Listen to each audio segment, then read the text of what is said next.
Sadek এগ্রোর chairman Imran Hossain উনি money laundering মাধ্যমে দেশের থেকে প্রায় 133 কোটি টাকার উপরে হবে অর্থ দেশের বাইরে পাচার করেছেন।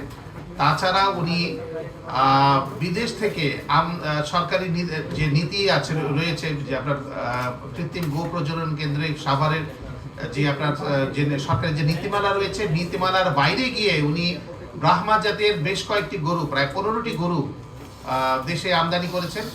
এই গরুগুলো আমদানির আড়ালে আমরা যেটা জানতে পেরেছি যে প্রায় 86 লক্ষ টাকা উনি দেশের বাইরে অর্থ পাচার করেছেন।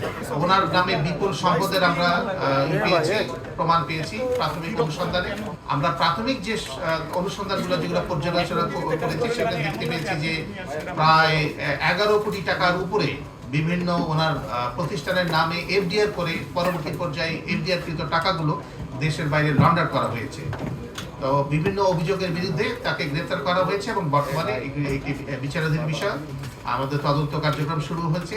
আমাদের কাছে যে তথ্যপত্র রয়েছে সেটা হচ্ছে যে টেকনাফ এবং উখিয়া অঞ্চল দিয়ে উনি মিয়ানমার থেকে এবং বার্মা, নেপাল থেকে, ভুটান থেকে বিভিন্ন জাতের গরু উনি আমদানি করেছেন।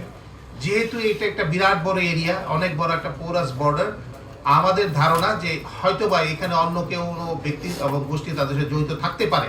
যে ব্যাংকগুলোতে ওনাদের অবৈধ লেনদেন পাওয়া গেছে এবং মানি লন্ডার হয়েছে, সেটার যে টাকাগুলোর উৎস এবং টাকাগুলোর পরবর্তী পর্যায়ে প্লেসমেন্ট অ্যান্ড লেয়ারিং, তাতে আমাদের কাছে প্রতীয়মান হয়েছে প্রাথমিক অনুসন্ধানে যে উনি মানি লন্ডারিং এর সাথে জড়িত। উনি প্রচুর সম্পদের মালিক হয়েছেন। তাছাড়া মোহাম্মদপুর এলাকায় উনি সরকারি খাল, এই খালের জমি ভরাট করে সেখানে অবৈধভাবে ব্যবসা করেছেন। প্রচুর স্থাবর সম্পত্তির অনেক প্রমাণ পাওয়া গেছে। ব্রাহ্মা জাতির যে গরুগুলোকে অবৈধভাবে আমদানি করেছিলেন সেগুলো ঢাকা কাস্টমস হাউস কর্তৃক কিন্তু আটক করা হয়েছিল এবং সেই আটককৃত গরুগুলোকে কৃত্রিম গো প্রজনন কেন্দ্র সাভারে রাখা হয়েছিল এবং পরবর্তী পর্যায়ে কৃত্রিম গো প্রজনন কেন্দ্র থেকে সিদ্ধান্ত দেওয়া হলো যে এই গরুগুলোকে আপনি জবাই করে আপনি সুলভ মূল্যে, ন্যায্য মূল্যে মানুষের মাঝখানে দিয়ে দেন বা বিক্রি করে দেন।